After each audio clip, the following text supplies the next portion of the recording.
अस्सलाम वालेकुम।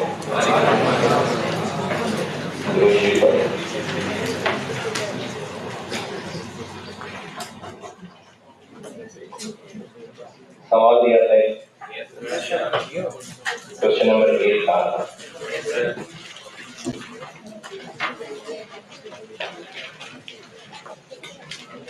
तो क्या भी होगा,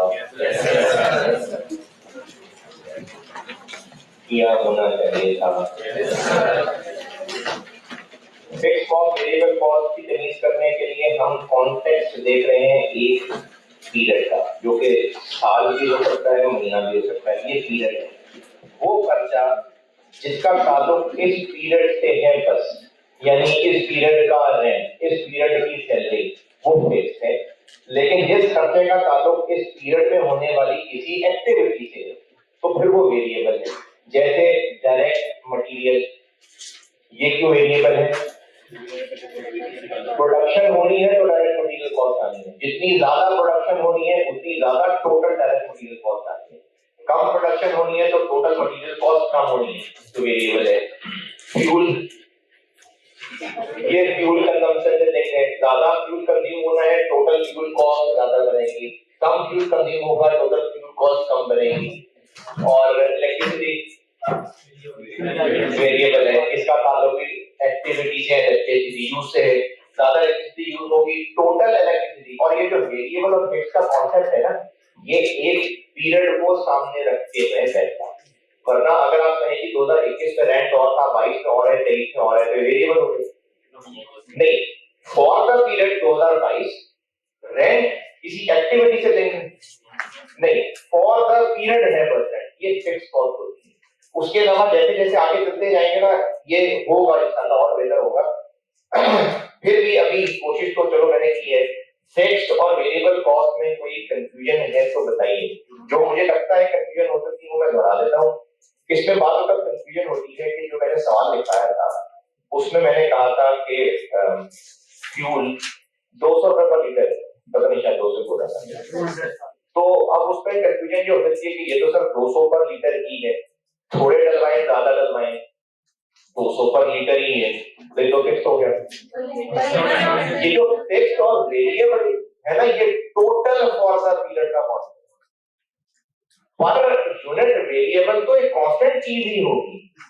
ये जो वेरिएबल कॉस्ट है, ये किसने वैसे बात काम की है कि जो वेरिएबल कॉस्ट होती है जनरली वो पर यूनिट एक कांस्टेंट फिगर ही होती है। Variable cost generally per unit एक कांस्टेंट फिगर होती है। यानी डायरेक्ट मटेरियल कॉस्ट अगर मैंने 40 रुपए पर यूनिट कहा था तो वो 40 रुपए पर यूनिट ही है। 10 यूनिट्स बनाए तो भी 40 रुपए पर यूनिट है, 50 यूनिट बनाए तो भी 40 रुपए पर यूनिट है। 40 पर यूनिट की फायदा है डायरेक्ट मटेरियल को। क्लास में जो सॉल्व किया था 40 पर यूनिट था, तो 100 यूनिट्स बनाएंगे तो भी 40 पर यूनिट है, 1000 यूनिट बनाएंगे तो भी 40 पर यूनिट है। तो जो वेरिएबल कॉस्ट होती है जनरली वो पर यूनिट कांस्टेंट ही रहती है।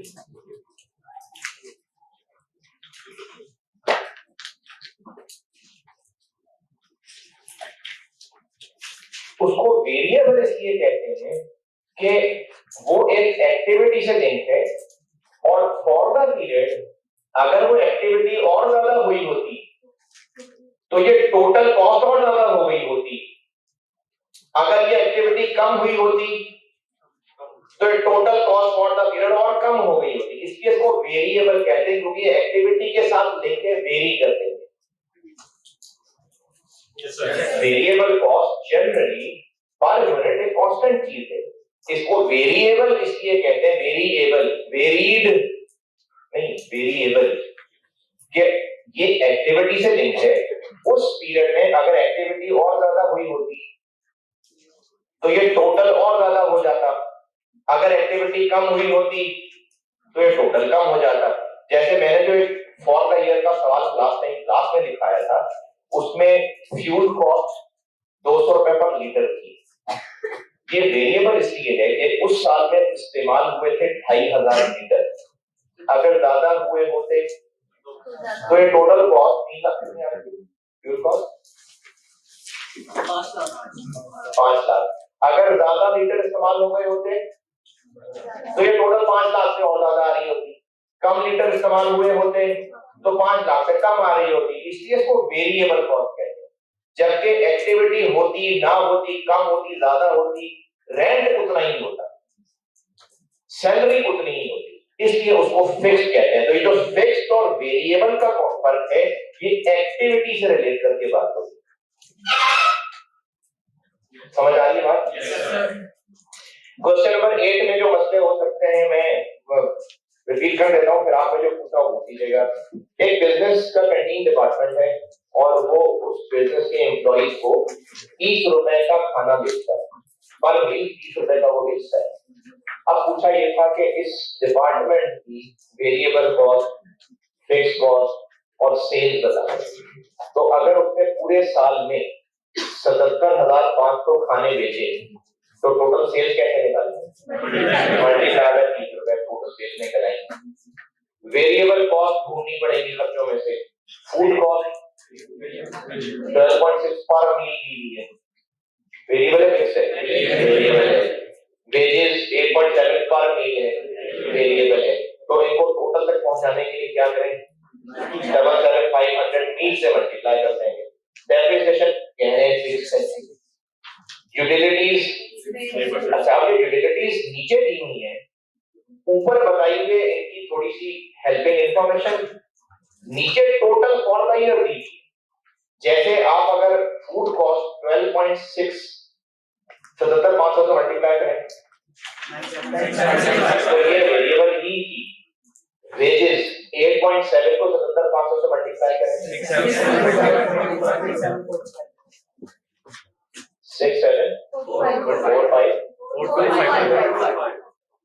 425 ये बना है 0। 77,500 इंटू 8.7 ये है। लेकिन जो टोटल खर्चा नीचे दिया हुआ है वेजेस का वो दिया हुआ है 774, तो ये क्या कोई गलती होगी? कोई फिक्स्ड भी होगी, क्योंकि वेरिएबल ये है तो फिर कुछ फिक्स्ड भी होगी। वो कितनी होगी? कैसे?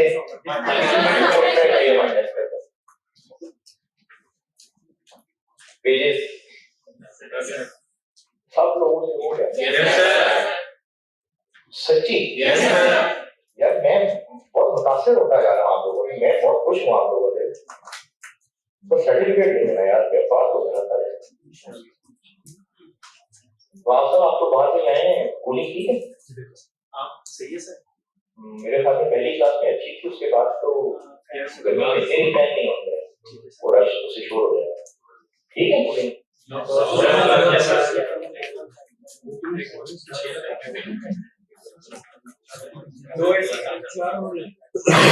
चार आपके ऊपर 2 एसी साथ साथ हरेगी ना, 2 एसी नहीं सांस तो आ रहा है ना?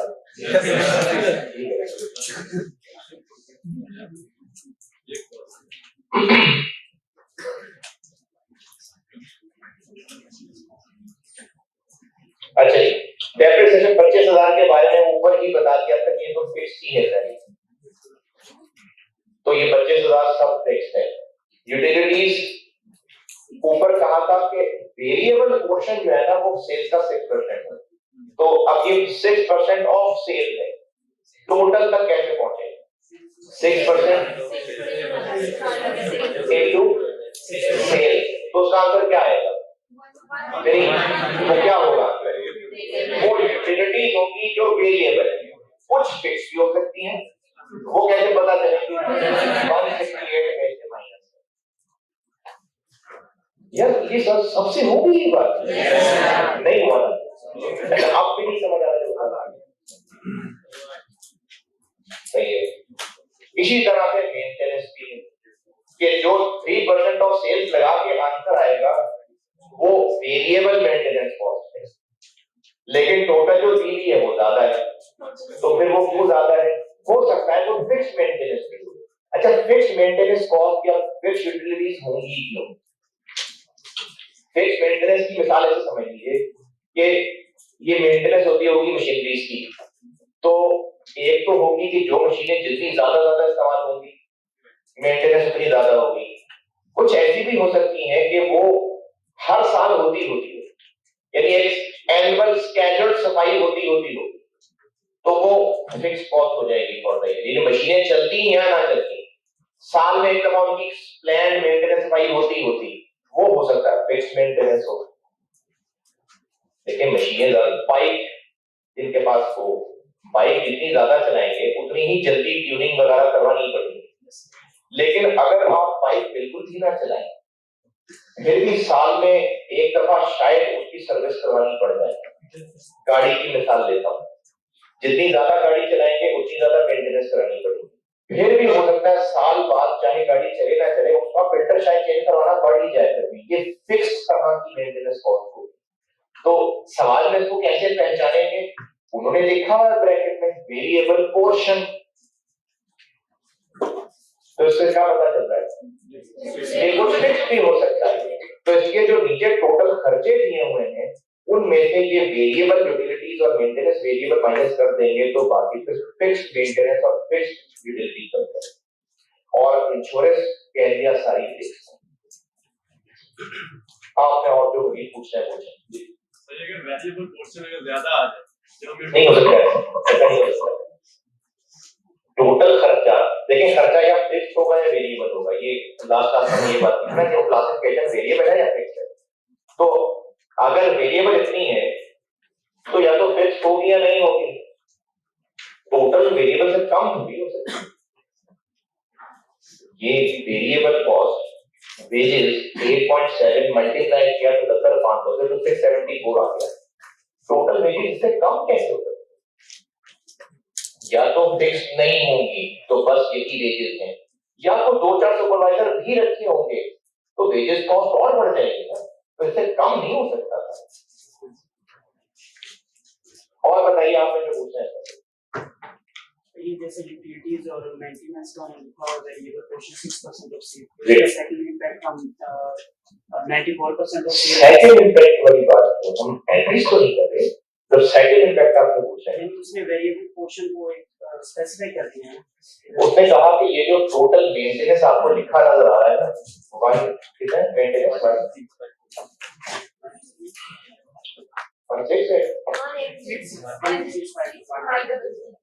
ये टोटल मेंटेनेंस है।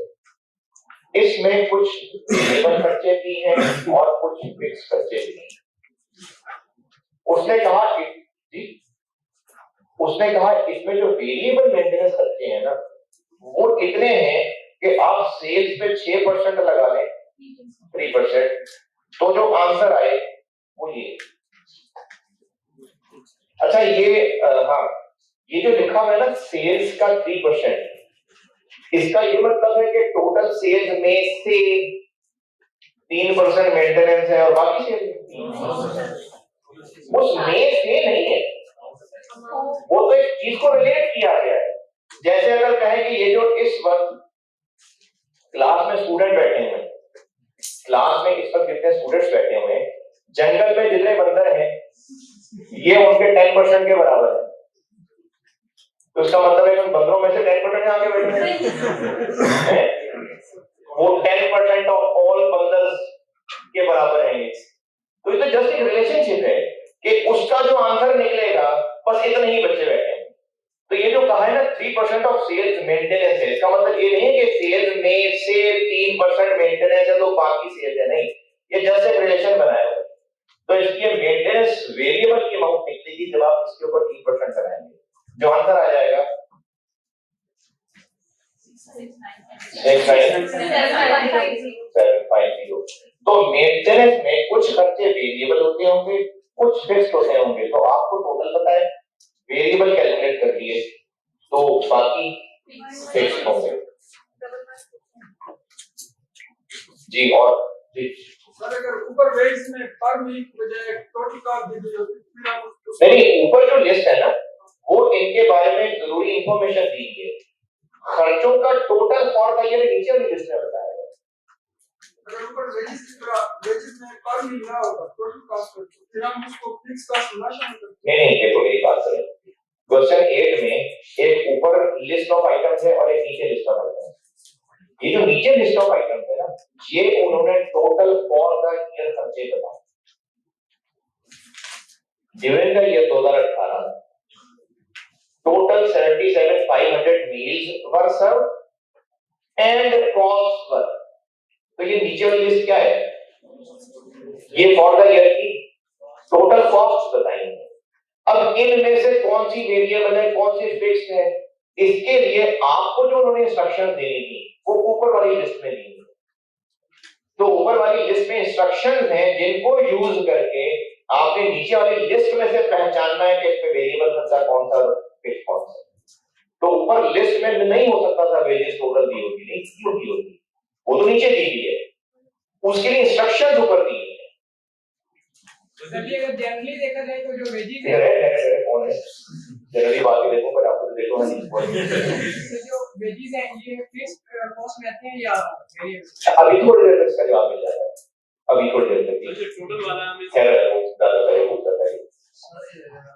सेल निकालने के लिए इसको 30 से मल्टीप्लाई किया, जी जी इसको इसमें फूड कास्ट के 12.60 इसको मल्टीप्लाई किया। ये जो कैंटीन वाले खाने बेचता है, ये आपने डॉक्टर पढ़ी है पहले? अच्छा, सेल्स है जो चीजें बेची जाती है वो सेल्स है। तो अगर वो एक खाना 30 रुपए का बेचता है, टोटल पूरे साल में उसने 77,500 खाने बेचे, तो टोटल सेल्स कैसे निकालेंगे? एक खाना 30 रुपए का बेचता है, टोटल 77,500 खाने बेचे, तो total sales for the year कैसे करेंगे? 30 को मल्टीप्लाई करेंगे ना, ऐसे ही है ना। अब आप दोबारा पूछिए जो पूछ रहे थे, तो जरूरत नहीं दोबारा पूछने की, हो गया जवाब नहीं है।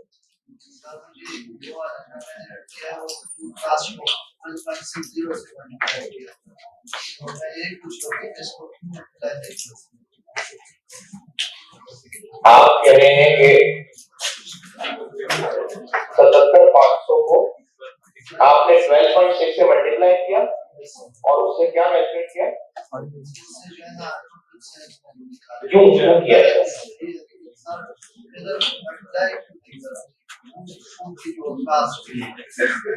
12.6 को आपने 77,500 से मल्टीप्लाई किया और आप इसको सेल्स कहना चाह रहे हैं, क्यों क्यों कह रहे हैं, क्यों लग रहा है ऐसा, कैसा होना चाहिए?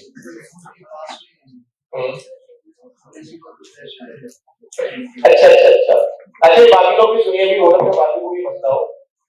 ये कैंटीन वाले खाने बेचते हैं, तो ये जो फूड कॉस्ट दी हुई है 12.6, तो फूड कॉस्ट का मतलब है कि एम्प्लॉय को फूड इतने का कॉस्ट कर रहा है, तो कैंटीन वाले इतने का बेचते हैं। ये ना कैंटीन के पॉइंट ऑफ व्यू से बताया हुआ है कि कैंटीन वाला जो खाना 30 रुपए का बेचता है, वो खाना खुद भी तो खरीद के लाता होगा ना कहीं से, तो उसको कितना कॉस्ट करता है।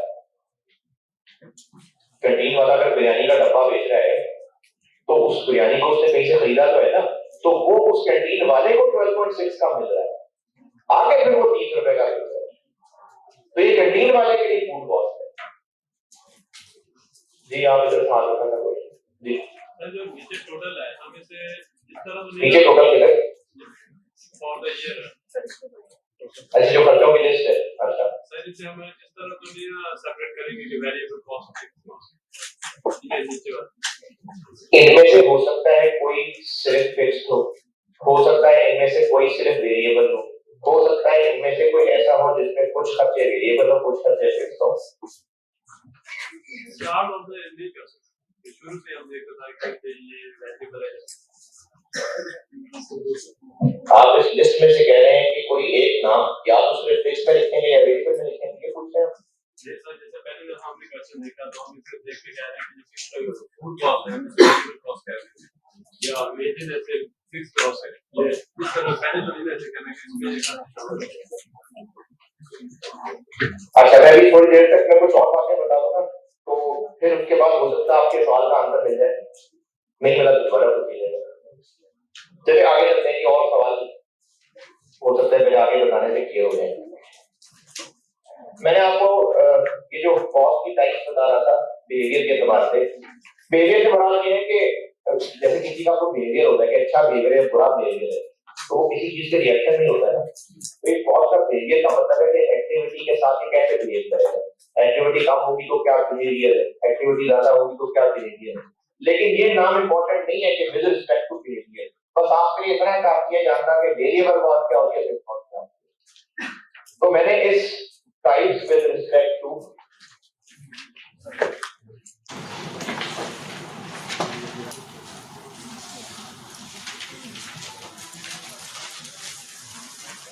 इसमें मैंने आपको एक बताया था वेरिएबल कॉस्ट,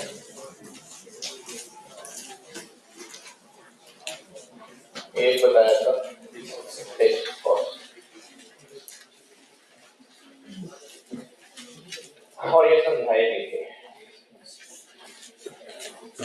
अच्छा, अब आपको फिर ये सवाल दिया और उसमें एक चीज आपको खुद करके रियलाइज हुई जो मैं अब लिख रहा हूं, सेमी वेरिएबल कॉस्ट।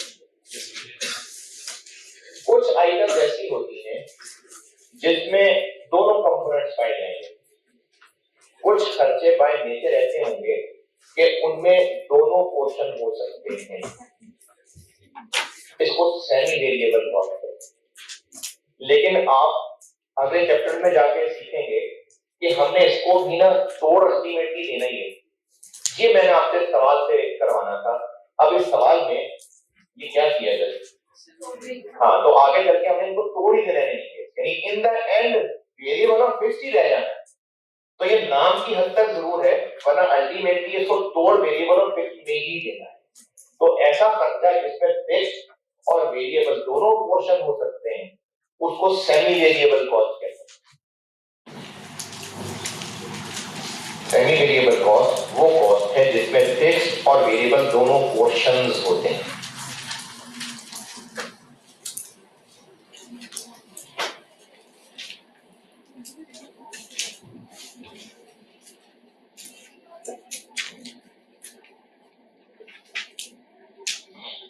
वो कॉस्ट है जिसमें दोनों पोर्शन है, वेरिएबल भी और फिक्स्ड भी।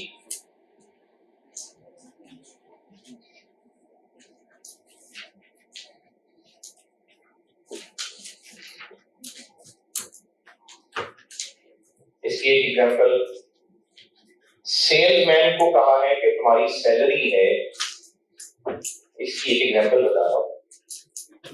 एक सेल्समैन की सैलरी है 10,000 पर मंथ प्लस 15 रुपए पर यूनिट सोल्ड। सेल्समैन को कहा है कि तुम्हें 10,000 देंगे प्लस जितने यूनिट बेचोगे इनटू 15 रुपए। तो इस सेल्समैन की जो टोटल सैलरी होगी वो सेमी वेरिएबल, क्यों? क्योंकि फिक्स्ड पोर्शन भी है और वेरिएबल पोर्शन, ये सेमी वेरिएबल कॉस्ट है।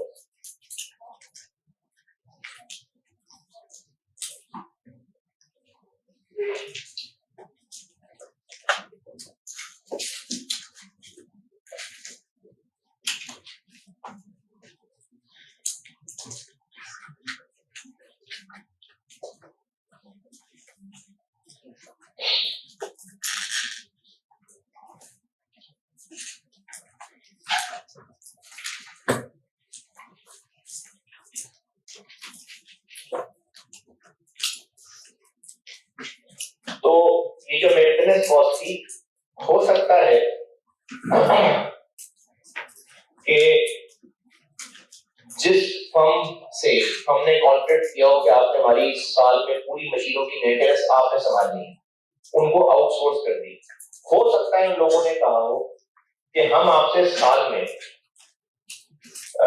1 लाख रुपए फिक्स लेंगे प्लस इतने रुपए पर आवर भी लेंगे। तो अब उस मेंटेनेंस वाले को जो पैसे देने वो सेमी वेरिएबल हो गया, फिक्स्ड पोर्शन ये हो गया, वेरिएबल पोर्शन ये हो गया। तो इस तरह से इसमें वेरिएबल और फिक्स्ड पोर्शन दोनों हो सकते थे। अब सवाल में कैसे पता चलना था, ये आपको जो ऊपर लिस्ट में इंफॉर्मेशन दी गई है इससे ही पता चलना था।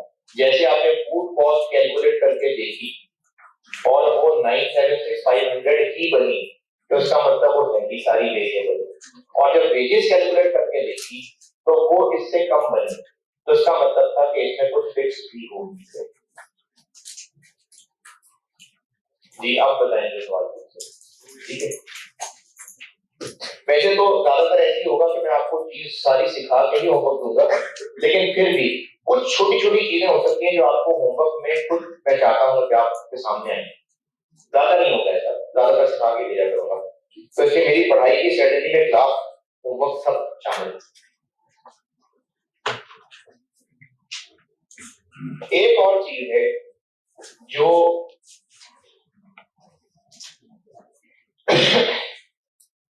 बहुत ज्यादा तो नहीं है, लेकिन कुछ क्लासेस आगे चल के, बल्कि काफी क्लासेस आगे चल के मैंने आपको ना एक हाई लो मेथड कराना है। मैं आगे जब पढ़ाऊंगा तो आपको तब बताऊंगा क्या होता है। वहां पर जरूरत पड़ सकती है चीजों की, वो होती है स्टेप कॉस्ट। स्टेप कॉस्ट भी कह सकते हैं, स्टेप फिक्स कॉस्ट भी कह सकते हैं। स्टेप फिक्स कॉस्ट, फिक्स के अलावा भी मतलब स्टेप कॉस्ट भी कह सकते हैं, लेकिन जो कि फिक्स होती है नेचर में, इसके स्टेप फिक्स कॉस्ट।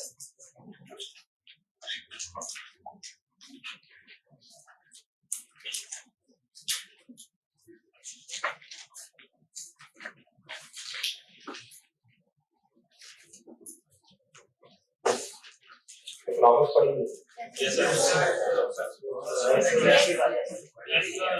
AFC वाले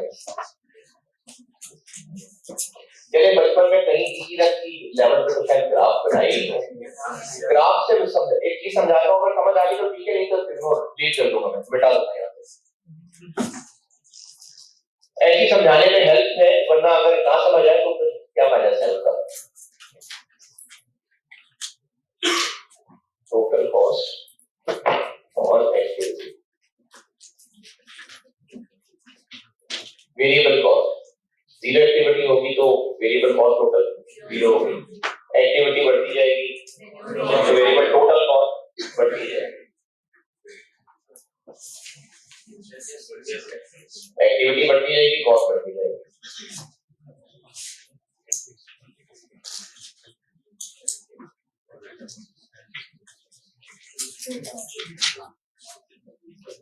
इस साल में एक्टिविटी कम होती, ज्यादा होती, और ज्यादा होती, और ज्यादा होती। फिक्स कॉस्ट में इतने ही रहना, हर एक्टिविटी लेवल पे इतने ही रहना।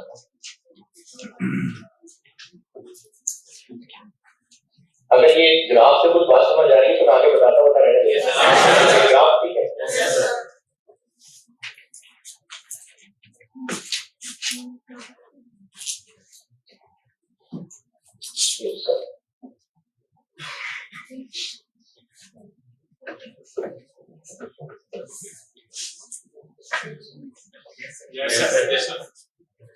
ये है फिक्स पोर्शन,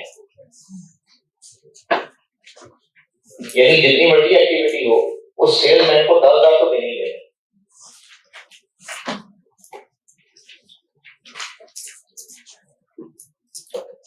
जितनी मर्जी यूनिट्स वो बेचे, 10,000 तो खर्चा होना ही होना है। फिर जितने ज्यादा यूनिट बेचता जाएगा उसकी सैलरी होगी।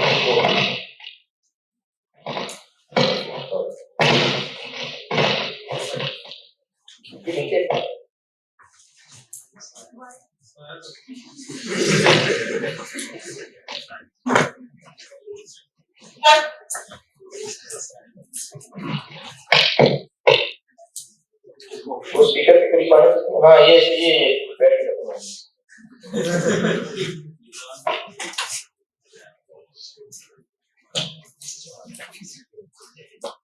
ठीक है, मेरे ख्याल में बैटरी वाला ही अच्छा होगा, इसका भी हो सकता है।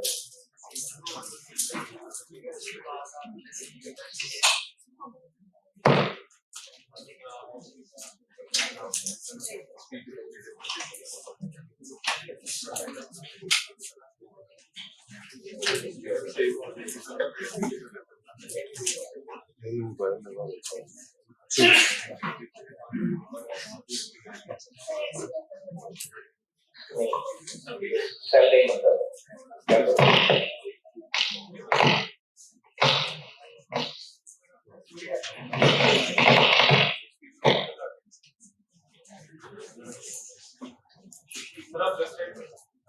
ठीक है मेरे हिसाब से।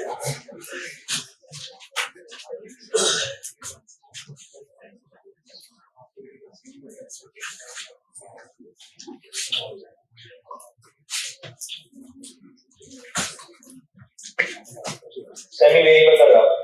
Yes, sir. ये इधर से स्टार्ट हो रहा है, क्योंकि कोई एक्टिविटी नहीं होगी तो कॉस्ट भी जीरो होगी, लेकिन यहाँ पर एक्टिविटी ना भी हो फिर भी कुछ कॉस्ट तो होगी, उसके बाद टोटल बढ़ती जाएगी फिर एक्टिविटी बढ़ती जाएगी। स्टेप कॉस्ट का यहाँ बता रहा हूँ। स्टेप कॉस्ट का कॉन्सेप्ट ये है कि हमने ना स्टोर लिए होते हैं किराए पे, और तो स्टोर लिया किराए पे और ये इतनी कैपेसिटी है स्टोरेज की, और स्टोर का किराया है 50,000 रुपए। अब उस स्टोर में चीजें पूरे स्टोर में भरी हो, थोड़ी रखी हो, खाली स्टोर हो, किराया उतना ही रहेगा ना, ये फिक्स्ड है। लेकिन इस स्टोर की चूंकि एक लिमिटेड कैपेसिटी है और उस बिजनेस की नेचर ये है कि जिस साल में काम ज्यादा होता है उस साल में फिर वो ज्यादा इसी तरह की और स्टोरेज किराए पे ले लेते हैं। कम होता है तो एक से भी काम चला लेते हैं। जैसे अगर किसी साल बिजनेस बहुत ज्यादा है, प्रोडक्शन बहुत ज्यादा की है, तो उनको हो सकता है एक और स्टोर किराए पे लेना पड़े। अच्छा, अब वो जो एक और स्टोर किराए पे लेना पड़ेगा वो 50,000 रुपए में एकदम से जंप होके 1 लाख हो जाएगा, क्योंकि एक पूरा स्टोर और ऐड हो गया। फिर अगर एक और लेना पड़ेगा तो एक और ऐड हो जाएगा। इस तरह की फिक्स्ड कॉस्ट को स्टेप कॉस्ट कहते हैं कि एक सर्टेन लेवल तक वो कॉस्ट फिक्स्ड है, लेकिन अगर उसमें मजीद एक्टिविटी बढ़ाई जाती तो एक एक यूनिट बढ़ने से तो खर्चा ना बढ़ता। जैसे अगर इस स्टोर की कैपेसिटी है कि इसमें 1000 बॉक्सेस आ सकते हैं, तो अगर 800 रखे हो तो 700 हो तो यही एक स्टोर है 50,000 रुपए। लेकिन जैसे ही वो हमें 1000 से अगर 5-10 भी और बढ़ाने पड़े तो फिर एक स्टोर और लेना पड़ जाएगा, तो उस खर्चे में 50,000 के साथ सीधा सीधा एकदम से 50,000 ऐड हो जाएगा। ये स्टेप कॉस्ट होती कि फॉर द पीरियड अगर एक्टिविटी और ज्यादा होती तो एक सर्टेन अमाउंट स्टेट एडिशन हो जाती, इसको स्टेप फिक्स कॉस्ट कहते हैं।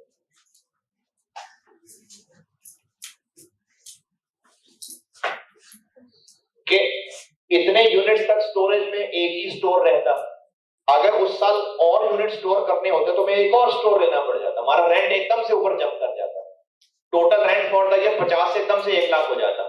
फिर मजीद यूनिट्स भी बढ़ाते 1 लाख ही रहता, एक लेवल से और ज्यादा बढ़ाते तो फिर 1.5 लाख हो जाता, फिर एक लेवल तक वो 1.5 लाख ही काफी रहता, फिर अगर और एक्टिविटी बढ़ती वो 1.5 से 2 हो जाता। इसको स्टेप कॉस्ट कहते हैं। ये बहुत ज्यादा नहीं होते हैं, लेकिन कुछ कुछ हो सकती है, जिसकी मिसाल मैंने आपको यही स्टोर वाली दी है। एक सर्टेन स्टोरेज कैपेसिटी तक चाहिए था स्टोर रेंट पे फिक्स कॉस्ट है, अगर थोड़ी सी ज्यादा कैपेसिटी बढ़ानी पड़ी तो एक फुल स्टोर ही एज इट इज ऐड करना पड़ेगा, तो हमारी फिक्स कॉस्ट जंप कर जाएगी। फिर वो एक लेवल तक रहेगी, जैसे स्टेप्स होते हैं ना सीढ़ियां, एक लेवल तक बराबर है, फिर एकदम से वो ऐसे होता है, ये ढलवान नहीं, स्टेप्स एकदम से जंप करके ऊपर हो जाएगा, फिर एकदम से ऊपर हो जाएगा। इसको स्टेप कॉस्ट कहते हैं। इसकी बहुत ज्यादा मिसालें नहीं है, बहुत कम होती है, लेकिन यही मिसाल इसके लिए काफी है समझाने के लिए जो मैंने स्टोर की मिसाल दी।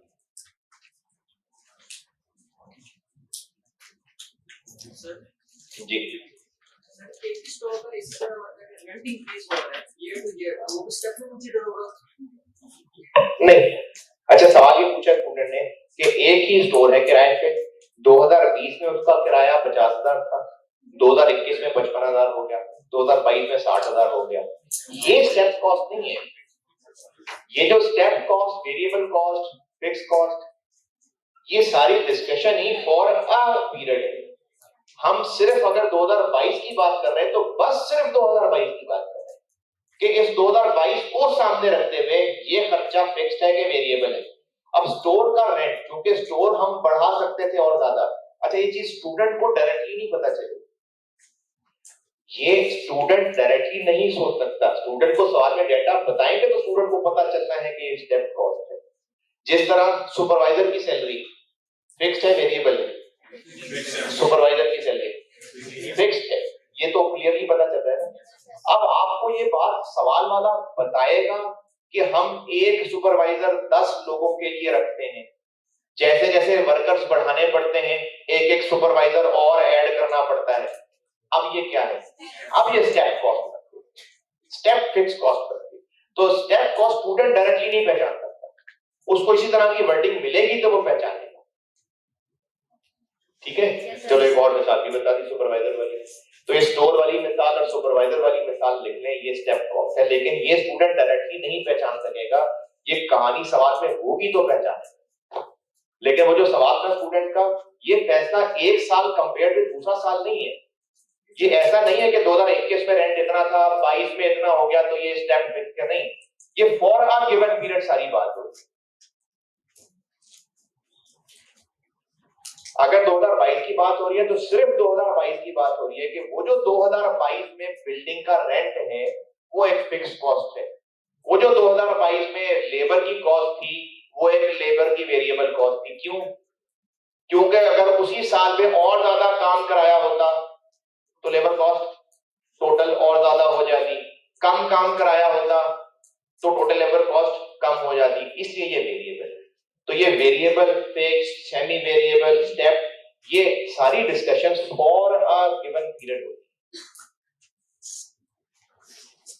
है। जी स्टेप फिक्स कॉस्ट क्यों कह रहे हैं? हाँ जी, स्टेप फिक्स कॉस्ट क्यों कह रहे हैं जबकि उसके अंदर तो वेरिएबल का पोर्शन भी है? वेरिएबल का पोर्शन कैसे हुआ इसमें? सिर्फ एक्टिविटी के साथ इंक्रीज कर दें। अच्छा जी, बाकी लोग भी सुने भी, अच्छा सवाल है। एक्टिविटी के साथ इंक्रीज या डिक्रीज करना, इसको हम वेरिएबल कॉस्ट कहते हैं। वेरिएबल कॉस्ट वो है जिसमें एक्टिविटी का हर यूनिट इंक्रीज उसको अफेक्ट कर रहा हो। जैसे ये, बाकी लोग पहले सवाल समझें फिर मैं जवाब समझाता हूं। सवाल ये है कि इसको वेरिएबल कॉस्ट क्यों नहीं कहा? ये भी तो एक स्टोर और किराए पे लेंगे तो टोटल किराया बढ़ जाएगा, फिर एक और स्टोर किराए पे लेंगे तो टोटल किराया और बढ़ जाएगा। सुपरवाइजर की मिसाल, 10 वर्कर्स तक काम चल रहे हैं तो एक सुपरवाइजर, और वर्कर्स लाने पड़े और काम बढ़ गया तो और सुपरवाइजर लाना पड़ गया, और काम बढ़ गया तो और सुपरवाइजर लाना पड़ गया। तो ये तो फिक्स्ड नहीं, वेरिएबल हो गई है। एक्टिविटी बढ़ रही है तो खर्चा बढ़ रहा है। ये जो वेरिएबल कॉस्ट है ना, ये है कि ऐसा इसका एक्टिविटी से लिंक है कि एक्टिविटी का एक यूनिट भी और बढ़ेगा तो वेरिएबल टोटल कॉस्ट और बढ़ जाएगी। जैसे बिजली का बिल है, अब अगर वो बिजली का बिल 40 रुपए पर यूनिट है तो एक यूनिट कंज्यूम होगा तो 40 रुपए का बिल होगा, एक और होगा तो 80 रुपए हो जाए, एक और होगा तो 130 हो जाए। यानी एक्टिविटी का हर एक यूनिट उसको अफेक्ट कर रहा है, ये वेरिएबल कॉस्ट।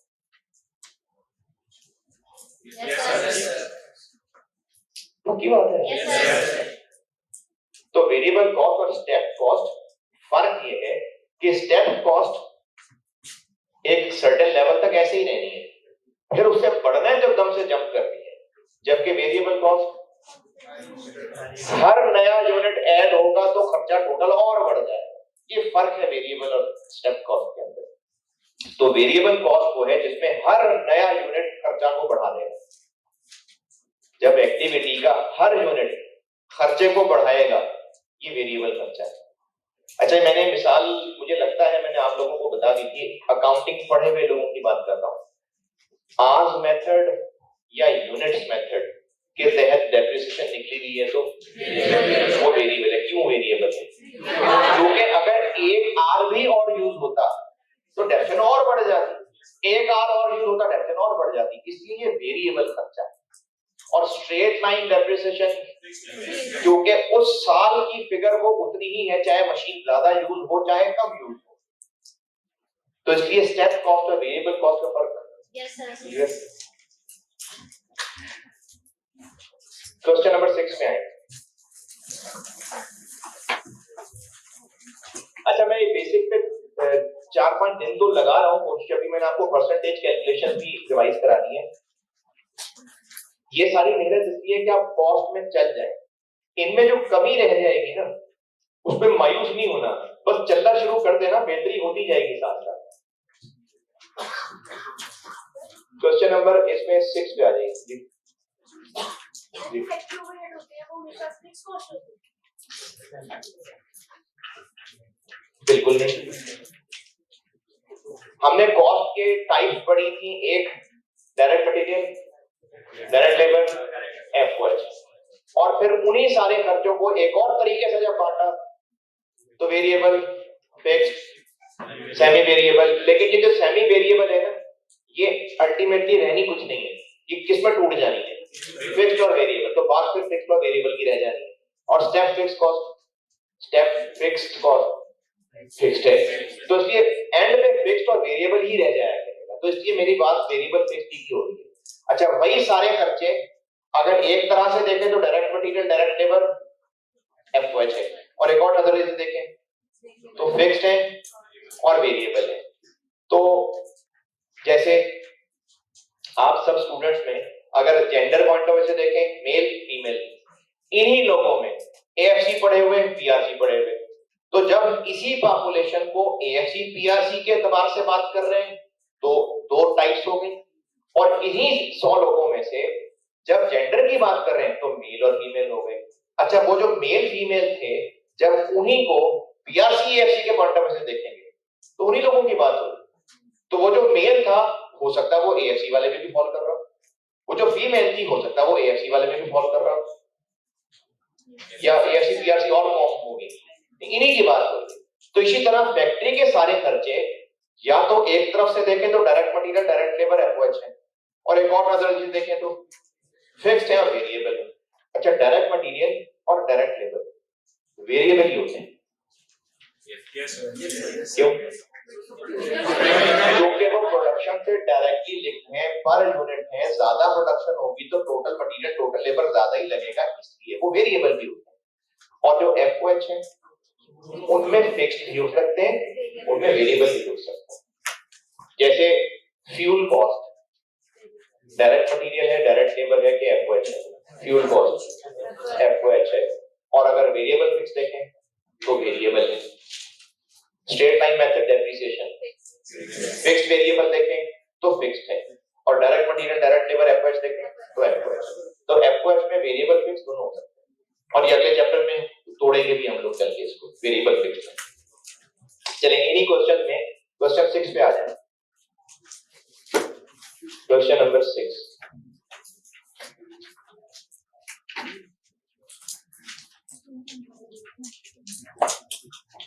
इसका पॉइंट 7 मैं समझाता हूं, बाकी आप ज़बानी सोचें और सॉल्यूशन देखते हैं। पॉइंट 7 मैं समझाता हूं,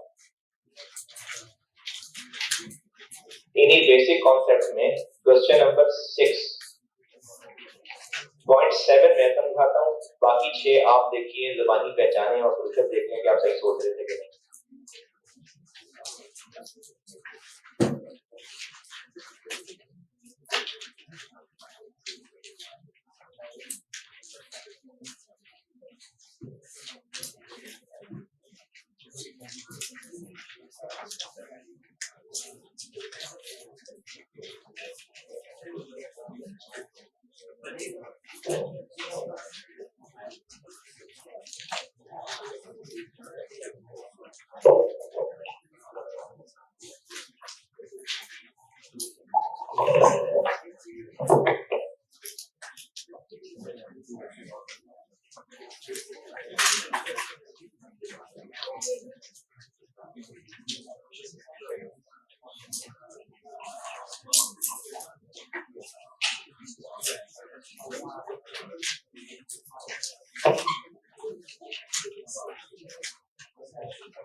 बस ठीक है, ठीक है ना ये? हाँ अच्छा ठीक है।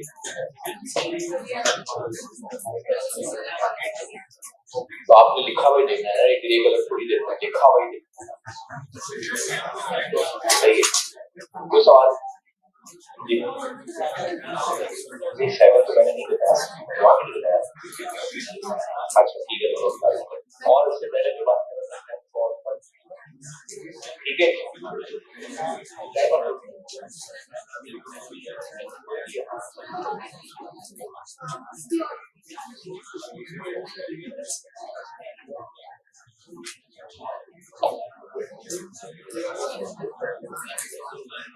वालेकुम अस्सलाम।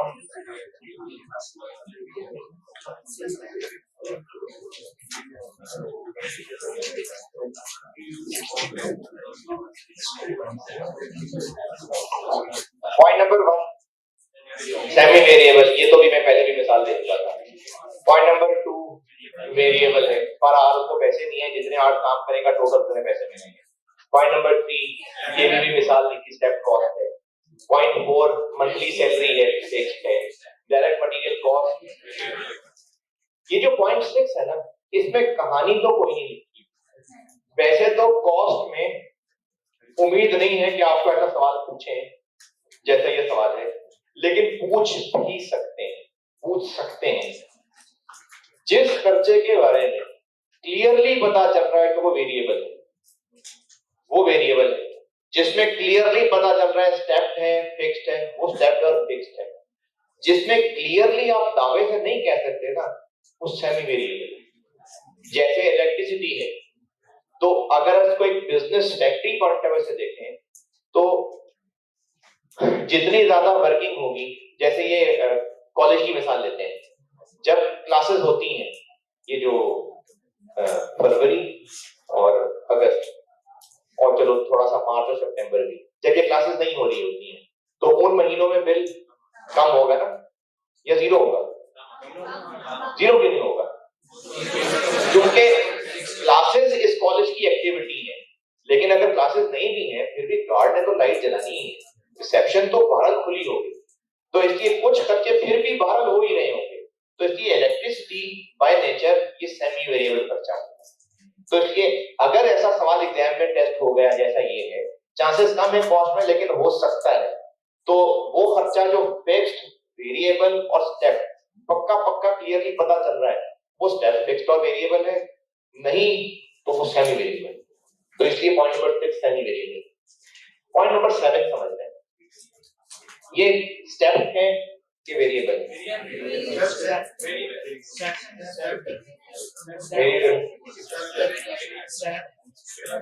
फिक्स्ड है। अच्छा स्टेप क्यों?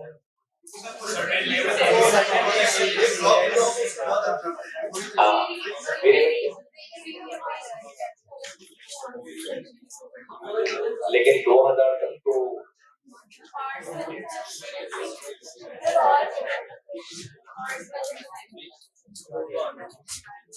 ये स्टेप्ड नहीं है, इसलिए नहीं है, समझ लें। पॉइंट नंबर 3 बताता हूं पहले। पॉइंट नंबर 3 है कि अगर स्टोरेज 5000 यूनिट्स तक रही तो 40,000, और अगर 5000 से ऊपर स्टोरेज हुई तो 55 हो जाएगा। 2020 में बस स्टोरेज हम सिर्फ यूज किया करते थे 4800, तो एक स्टोर चाहिए होता था, है ना? 40,000 खर्च होता था। 2021 में भी हम बस 2000 यूनिट तक स्टोर करेंगे तो 40 ही रहेगा, ठीक है। लेकिन ये तो 68 नहीं होगा, 4500 हो 2000 ये। तो ये जब पीरियड चेंज हो गया तो फिर नए सिरे से गिनती, नए सिरे से कैलकुलेशन शुरू हो गई। वो उधर का रेंट था, ये इधर का रेंट है। लेकिन ये जो 0.7 है, अगर 2020 में मशीन चली 1900 आवर्स 2000 के अंदर अंदर, तो मेंटेनेंस पे कितना खर्च होगा? पहला साल बिजनेस का नहीं है, मतलब समझ लो कि अच्छा चलो ऐसे क्या तो 2000 रुपए मेंटेनेंस हुई होगी ना, 2000 हुए होंगे, मेंटेनेंस कॉस्ट हो गई होगी, अगली मेंटेनेंस नहीं हुई होगी, ठीक है। 2021 में सिर्फ 1000 घंटे चला, कोई मेंटेनेंस नहीं हुई होगी। ये 100 ही और हुआ होगा तो मेंटेनेंस हो गई होगी। क्यों भाई? 4900 तो पिछले आवर्स तो चल रहे हैं ना, मतलब मशीन तो चल ही रही है। अगर बाइक है, गाड़ी है और एक साल में वो 2000 किलोमीटर चल चुकी है तो अगले साल फिर से जीरो से थोड़ी मीटर शुरू हो जाएगा। वो तो मीटर फेर ले तो फेर ले, वरना तो जीरो से नहीं शुरू हो जाएगा ना। तो ये मशीन की मेंटेनेंस, अब ये कनेक्टेड चीज होगी कि नहीं? अगले साल जैसे ही 100 आवर्स और होने, मेंटेनेंस करनी पड़ जानी है ना। लेकिन जहां पर ये कनेक्टेड है तो ये जो फिक्स कॉस्ट होती है ना, या स्टेप फिक्स कॉस्ट, ये बस एक पीरियड से रिलेटेड चीज है। लेकिन जहां पर हर गुजरता किलोमीटर भी इफेक्ट डाल रहा है, और वो ऐसा नहीं कि 2020 खत्म तो किसका खत्म, 21 में जाके भी ये मैटर कर रहे हैं। तो इसलिए ये जो मेंटेनेंस है, ये बजाहिर स्टेप कॉस्ट लग रही है, लेकिन ये वेरिएबल है, क्योंकि 100 और होने और फिर मेंटेनेंस हो जानी है। अच्छा, इसमें इसको समझने के लिए आपको एक और मिसाल बताता हूं। आर्स मेथड, डेप्रिसिएशन वेरिएबल खर्चा है कि फिक्स्ड है? क्यों? क्योंकि वो आर्स से कनेक्ट हो रहा है। हालांकि मशीन तो बस एक दफा ही खरीदी थी, लेकिन वो एक्सपेंस आर्स से रिलेट कर रहा है ना। तो इसी तरह जो मेंटेनेंस है, ये आर्स से रिलेट कर रहा है, और अगले साल में यूज होने वाले आर्स पिछले भी उसको इफेक्ट डाल रहे हैं। नहीं समझ आएगा? पिछले साल के जो 3900 है, वो आगे भी इफेक्ट डाल रहे होंगे। कैसे? 100 आवर्स ही और होने, फिर से मेंटेनेंस की बारी आ जानी है। तो इस वजह से ये वेरिएबल है। तो अगर कोई खर्चा जो ऐसा बजाहिर मेंटेनेंस का स्टेप लग रहा है, अगले पीरियड में भी जाके इसका इफेक्ट आगे चला जाना है, तो फिर वो स्टेप नहीं, फिर वो वेरिएबल चीज है। लेकिन इसकी ये क्वेश्चन 7 भी जल्दी से कर लें, इससे पहले कि ये समझ निकले। क्वेश्चन 7 भी करें तो उसमें ये बात और बेहतर हो जाएगी। क्वेश्चन 7 भी ऐसे ही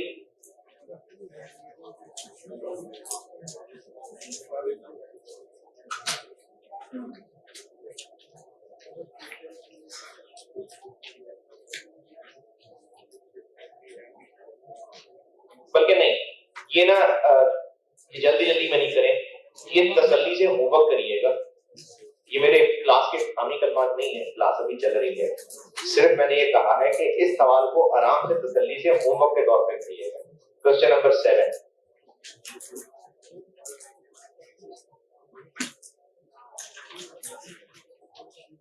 ये कॉस्ट की क्लासिफिकेशन बस बहुत है जी।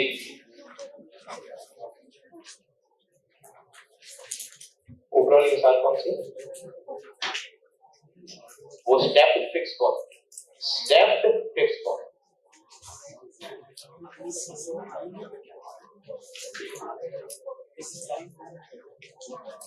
हाँ फिक्स है, लेकिन स्टेप फिक्स है।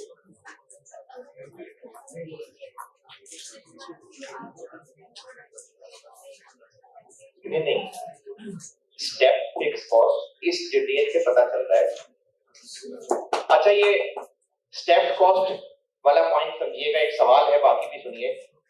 अगर एक साल में बस सिर्फ 4000 यूनिट्स ही स्टोर हुए हो तो बस एक स्टोर ही चाहिए हुआ होगा उस साल में, तो ये फिक्स कॉस्ट बस आती है स्टेप कॉस्ट, ये उस साल के हिसाब से तो हाँ फिक्स्ड ही है, क्योंकि स्टेप फिक्स भी ना होती फिक्स्ड ही है, स्टेप फिक्स कॉस्ट भी एक फिक्स कॉस्ट ही है।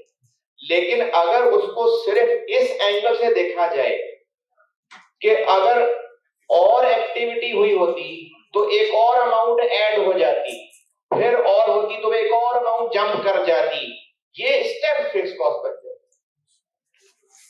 जैसे अगर एक फैक्ट्री मैनेजर है, उसकी सैलरी है और उसने पूरी फैक्ट्री का काम देखना है, तो उस साल उस फैक्ट्री में 1500 मुलाजिम हो या 40,000 मुलाजिम हो, फैक्ट्री मैनेजर तो फैक्ट्री मैनेजर ही है ना, उसकी सैलरी फिक्स्ड है कि स्टेप फिक्स्ड है। उस साल अगर प्रोडक्शन बहुत ज्यादा भी हो जाती तो फिर वो उतनी सैलरी है ना, ये फिक्स्ड ही है, ये स्टेप फिक्स नहीं।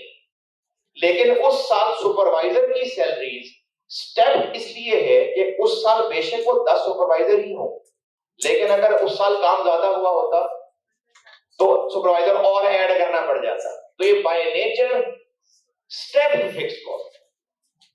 तो ये जो स्टेप वेरिएबल, ये हम खर्चों की नेचर को सामने रखते हुए भी क्लासिफाई कर रहे हैं। लेकिन इस सारी डिस्कशन में आपने इस वक्त स्टेप और सेमी वेरिएबल की ज्यादा टेंशन नहीं लेनी, ज्यादा इंपॉर्टेंट आपके लिए फिक्स्ड और वेरिएबल। अगर स्टेप फिक्स थोड़ा सा कंफ्यूजिंग भी है, कोई बात नहीं, मुझे कॉस्ट में ज्यादा आपसे फिक्स्ड और वेरिएबल की क्लैरिटी चाहिए। ये क्वेश्चन 7 करिएगा, फिर इसको भी करूंगा डिस्कस। ये कॉस्ट की क्लासिफिकेशन, बस अपना कुछ कैलकुलेशन है, जो एक दो कैलकुलेशन अभी आप कर देंगे, फिर मंडे को थोड़ी चेक कर लूंगा, फिर मैं मंडे से इंशाल्लाह इन्वेंटरी वैल्यूएशन पे चला जाऊंगा। कुछ बेसिक कैलकुलेशंस कह लेता हूं, इनमें से काफी सारी आपने क्यूएम में भी की हुई हैं, और अगर नहीं तो बचपन में कभी जिंदगी में प्लस माइनस मल्टीप्लाई डिवाइड पढ़ाई है।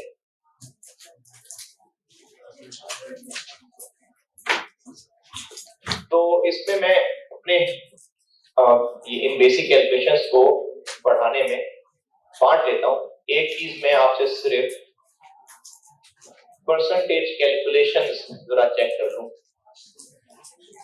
और इसमें मेरे पास नया सिखाने को नहीं है, मैं आपको सिर्फ चेक कर रहा हूं कि आपको ये चीजें, आपको रिवाइज करा रहा हूं, पहले आपको खुद रिकॉल हो जाएंगी चीजें। तो ये सवालों के साथ ही चलते हैं, इसमें सवाल लिखें।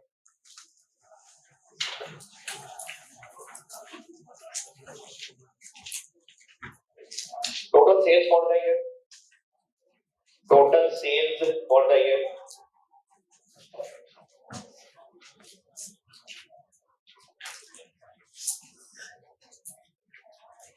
$540 million, 540 million, और total commission for the year, total commission for the year 78 million।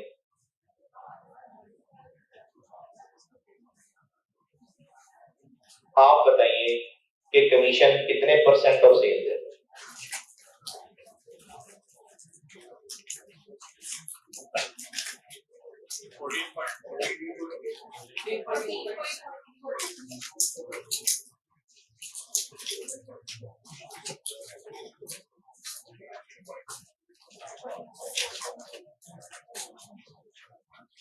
बाहर की शोर है।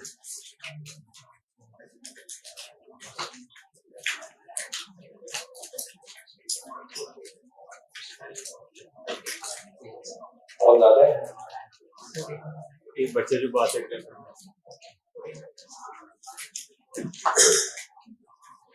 ये अपना गाड़ी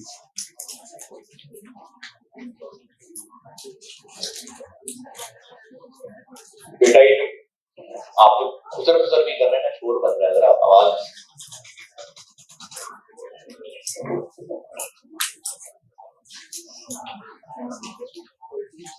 हाँ जी, 78 कितने परसेंट?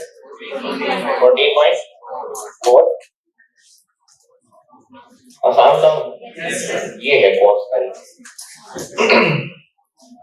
अच्छा ये यही ना समझ आई,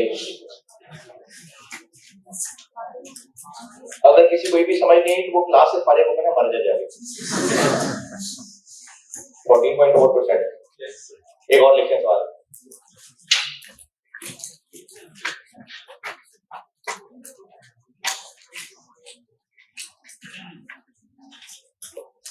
टोटल सेल्स 750 मिलियन है, 750 मिलियन, और सेल्स कमीशन है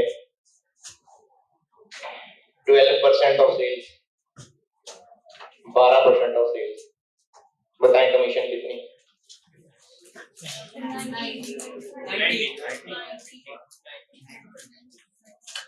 तो इससे बस सिर्फ और सिर्फ आपको ये याद करा रहा था कि हो सकता है हमें आगे चल के कहीं एक फिगर को दूसरी की परसेंटेज के तौर पे कैलकुलेट करना हो, या फिर एक फिगर पे परसेंटेज अप्लाई करनी, तो ये बस ये थोड़ी याद नहीं करा। अगली क्लास में ना मैं इसी तरह की और कैलकुलेशन कुछ रिवाइज करवा के तो इंशाल्लाह इन्वेंटरी वैल्यूएशन पे चलते हैं। और इन्वेंटरी वैल्यूएशन वाले भी आपने नोट्स लिए हुए हैं। अच्छा, मंडे को मेरे इल्म के मुताबिक बैक की बुक आ जाएगी। अगर नहीं आई तो जो सवाल मैंने पास पेपर्स के अब कराने हुआ करेंगे, और किताब तब तक नहीं आई थी वो फिर मैं क्लास में कॉपी दे दिया करूँ, लेकिन बुक आ जाए तो फिर आप खरीद लें, ठीक है? चलें।